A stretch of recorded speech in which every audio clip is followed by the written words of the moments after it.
DCB മീഡിയയുടെ പുതിയൊരു വീഡിയോയിലേക്ക് സ്വാഗതം. നമ്മുടെ സംസ്ഥാനത്ത് 60 വയസ്സിന് മുകളിൽ പ്രായമുള്ളവർക്കൊക്കെ സർക്കാർ വിവിധ ആനുകൂല്യങ്ങൾ നൽകുന്നുണ്ട്. ബാങ്ക് അക്കൗണ്ടുകളിലേക്ക് ധനസഹായം ഉൾപ്പെടെ ഇതിലൂടെ ലഭിക്കുന്നതാണ്. ഇതിന്റെ വിശദ വിവരങ്ങളാണ് നിങ്ങളുമായി ഷെയർ ചെയ്യുന്നത്. ചാനൽ ആദ്യമായി കാണുന്നവർ സബ്സ്ക്രൈബ് ചെയ്യുക.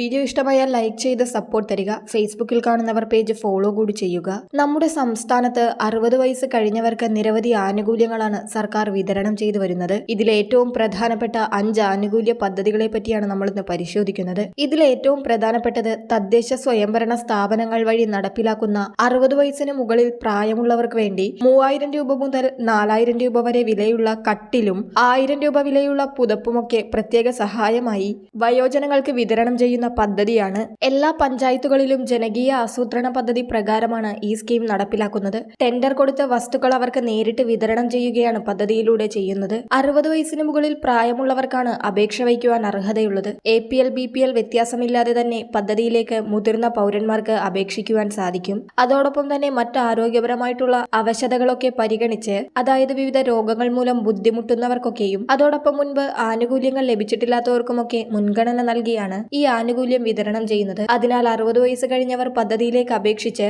ആനുകൂല്യം വാങ്ങുവാൻ ശ്രമിക്കുക.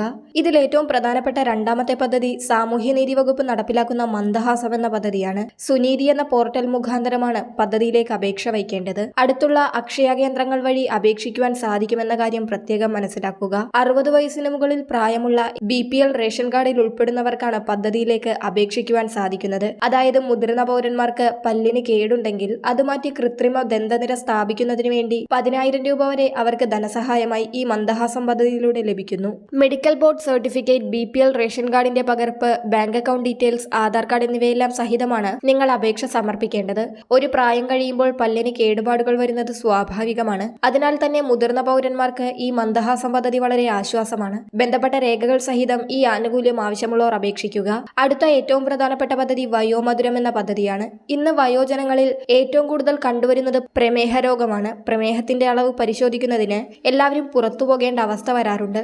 എന്നാൽ ഇനി വീട്ടിലിരുന്ന് പ്രമേഹത്തിന്റെ അളവ് പരിശോധിക്കുവാൻ സാധിക്കും. അതിനായി ഈ പദ്ധതിയിലൂടെ സൗജന്യ ഗ്ലൂക്കോമീറ്ററുകൾ നൽകി വരികയാണ്. മുൻപ് ഗ്ലൂക്കോമീറ്ററുകൾ ലഭിച്ചവരുണ്ടെങ്കിൽ അവർക്ക് സ്ട്രിപ്പുകൾ നൽകുന്ന പദ്ധതിയും നിലവിലുണ്ട്. 60 വയസ്സിന് മുകളിൽ പ്രായമുള്ള BPL റേഷൻ കാർഡിൽ ഉൾപ്പെടുന്നവർക്കാണ് ഈ മന്ദഹാസം പദ്ധതിയിലേക്ക് അപേക്ഷിക്കുവാൻ സാധിക്കുന്നത്. എല്ലാ ജില്ലകളിലും അപേക്ഷകൾ സ്വീകരിക്കുന്നുണ്ട്. സാമൂഹ്യനീതി വകുപ്പിന്റെ സുനീതി പോർട്ടൽ മുഖാന്തരമാണ് നമ്മൾ അപേക്ഷകൾ സമർപ്പിക്കേണ്ടത്. അപേക്ഷ പരിഗണിച്ച് നമ്മൾ തിരഞ്ഞെടുക്കപ്പെട്ടാൽ സൗജന്യ ഗ്ലൂക്കോമീറ്ററുകളും അതോടൊപ്പം ഇതിന്റെ ടെസ്റ്റ് സ്ട്രിപ്പുകളും സൗജന്യമായി ലഭിക്കും. പിന്നീടുള്ള വർഷങ്ങളിൽ സ്ട്രിപ്പിന് വേണ്ടി മാത്രം അപേക്ഷകൾ വച്ചാൽ മതിയാകും. മുതിർന്ന പൗരന്മാർക്ക് വളരെ ആശ്വാസകരമാകുന്ന പദ്ധതിയാണിത്. അടുത്ത പദ്ധതി വയോജനങ്ങൾക്ക് വാർദ്ധക്യകാല പെൻഷൻ നൽകുന്ന പദ്ധതിയാണ്. 60 വയസ്സ് കഴിയുമ്പോൾ തന്നെ അപേക്ഷ വയ്ക്കുവാൻ ശ്രദ്ധിക്കുക.